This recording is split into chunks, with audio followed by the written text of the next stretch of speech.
but all of you have been watching what I've been watching.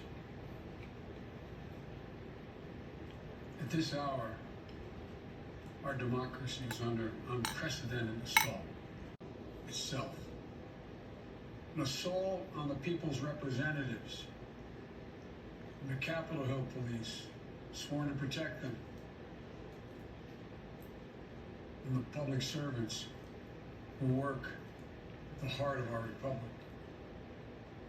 An assault on the rule of law like few times we've ever seen it. An assault on most sacred of American undertakings, the doing of the people's business. Let me be very clear. The scenes of chaos at the Capitol do not reflect a true America, do not represent who we are. What we're seeing are a small number of extremists dedicated to lawlessness. This is not dissent, it's disorder, it's chaos, it borders on sedition, and it must end now. I call on this mob to pull back and allow the work of democracy to go forward.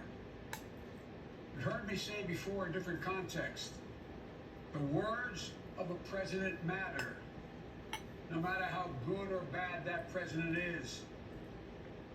At their best, the words of a president can inspire.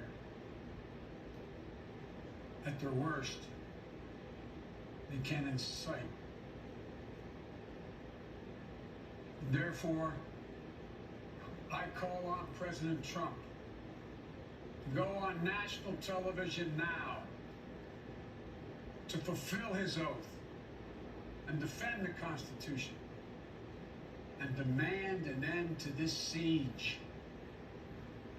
to storm the Capitol, to smash windows, to occupy offices, the floor of the United States Senate, rummaging through desks, on the Capitol, on the House of Representatives, threatening the safety of duly elected officials. It's not a protest, it's insurrection. The world's watching.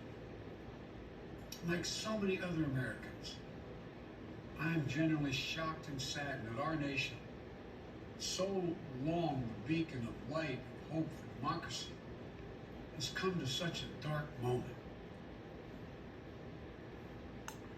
Through war and strife, America's endured much. And we will endure here, and we will prevail again, and will prevail now. The work of the moment and the work of the next 4 years must be the restoration of democracy, of decency, honor, respect, the rule of law, just plain, simple decency.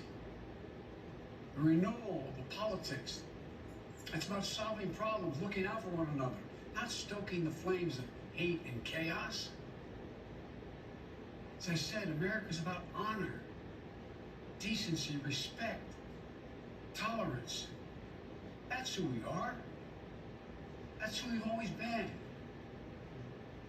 The certification of the Electoral College vote is supposed to be a sacred ritual to affirm purposes, to affirm the majesty of American democracy. But today's a reminder, a painful one, that democracy is fragile, and to preserve it requires leaders with the courage to stand up, who are devoted not to the pursuit of power, or the personal interest pursuits of their own selfish interests at any cost, but of the common good. Think what our children watching television is thinking. Think what the rest of the world is looking at. For nearly 2.5 centuries, we, the people, in search of a more perfect union, have kept our eyes on that common good. America's so much better than what we've seen today. Watching the scenes from the Capitol, I was reminded as I prepared other speeches in the past, I was reminded of the words of Abraham Lincoln in his annual message to Congress, whose work has today been interrupted by chaos. Here's what Lincoln said. He said, "We shall nobly save or merely lose the last best hope on earth." Went on to say, "The way is plain, peaceful, generous, just. A way which, if followed, the world will forever applaud, and God must forever bless.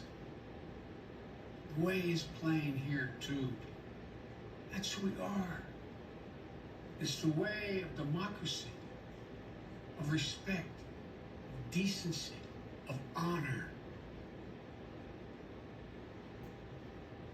and commitment as patriots to this nation. Notwithstanding what I saw today, we're seeing today, I remain optimistic about the incredible opportunities. There has never been anything we can't do when we do it together.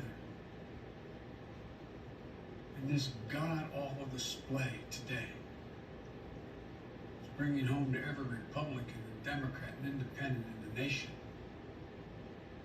We must step up. This is the United States of America. There's never, ever, ever, ever, ever been a thing we've tried to do. We've done it together. We've not been able to do it. So President Trump, step up. May God bless America. May God protect our troops and all those folks in the Capitol who are trying to preserve order. Thank you, and I'm sorry to have kept you waiting.